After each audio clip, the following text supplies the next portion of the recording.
मुझे सामाइन voice of Indus TV पारां सभिनी खे भलीकार आऊं आहियां अवांजो पंहिंजो अली नवाज़ारी सर। मुझे सामाइन अॼु जी ॻाल्हि सिलसिले हेठि तव्हांजे अॻियां पेश करे रहिया आहियूं ॿारनि जी दुनिया बाबति ख़ूबसूरत ॻाल्हियूं। ॿार हर सूरत में तवजह जो घुरजाऊ हूंदो आहे। उहो अञा जॾहिं ॻाल्हाइण बि शुरू कोन कंदो आहे उन वक़्त खां रिश्तनि खे सम्झणु शुरू कंदो आहे। ॿार ॼमण सां पहिरीं जंग उन्हनि जरासीमनि सां विढ़ंदो आहे जेके धरतीअ ते अॻु में ई मौजूदु हूंदा आहिनि। इन बैदि हू जंहिं ॻाल्हि खे संजीदगी सां वठंदो आहे उहा आहे रिश्तनि जी अहमियत।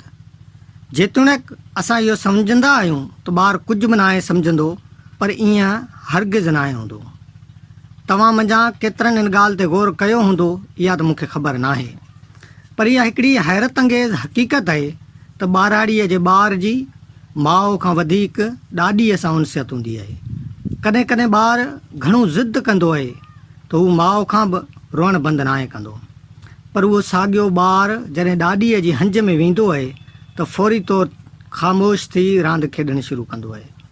ऐं अमूमन तव्हां ॾिठो हूंदो त ॿाराड़ीअ जो ॿारु ॾाॾीअ खे शौरी उमिरि ताईं अम्मा ई चवंदो आहे। अहिड़ीअ तरह हू ॿियनि रिश्तनि खे बि सम्झण जी कोशिशि कंदो रहंदो आहे। माउ खां पोइ ॿार लाइ जेको आम रिश्तो हूंदो आहे उहो पीउ जो हूंदो आहे, पर के पीअर अहिड़ा बि हूंदा आहिनि जेके पंहिंजे औलाद खे कच्छ ते खणणु गवारा न कंदा आहिनि। ऐं पोइ उहो ॿारु जीअं जीअं वॾो थींदो वेंदो आहे तीअं तीअं पंहिंजे पीउ खां फ़रारियत हासिलु कंदो आहे ऐं हू पंहिंजे पीउ जे उन प्यार खां वांझियलु हुजणु करे ॿियनि रिश्तनि में प्यारु ॻोल्हणु शुरू कंदो आहे। ऐं नतीजे तौरु कॾहिं कॾहिं उहो प्यारु खेसि ग़लति सोबत में बि वठी वेंदो आहे।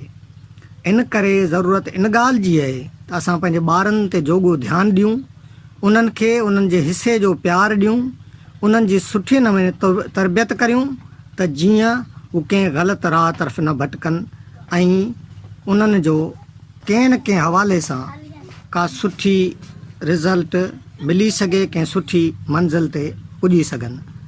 दोस्तो, अॼु असां अव्हांजे अॻियां ॿारनि जी दुनिया बाबति ख़ूबसूरत ॻाल्हियूं पेश कयूं। तव्हां ही नंढड़ी वीडियो आहे जेका ज़रूरु ॿुधिजो ऐं पंहिंजे दोस्तनि खे बि ॿुधायो त जीअं हर माण्हू हिकिड़े पीउ जूं ज़िमेवारियूं अदा करे सघे ऐं ॿार बि भटकण खां बची सघनि। दोस्तो, असांजी नंढड़ी वीडियो अव्हांखे पसंदि आई हुजे त ज़रूरु शेयर कजो ऐं असांजे हिन चैनल खे सब्सक्राइब करण सां गॾु बेल आइकन ते ज़रूरु क्लिक कजो।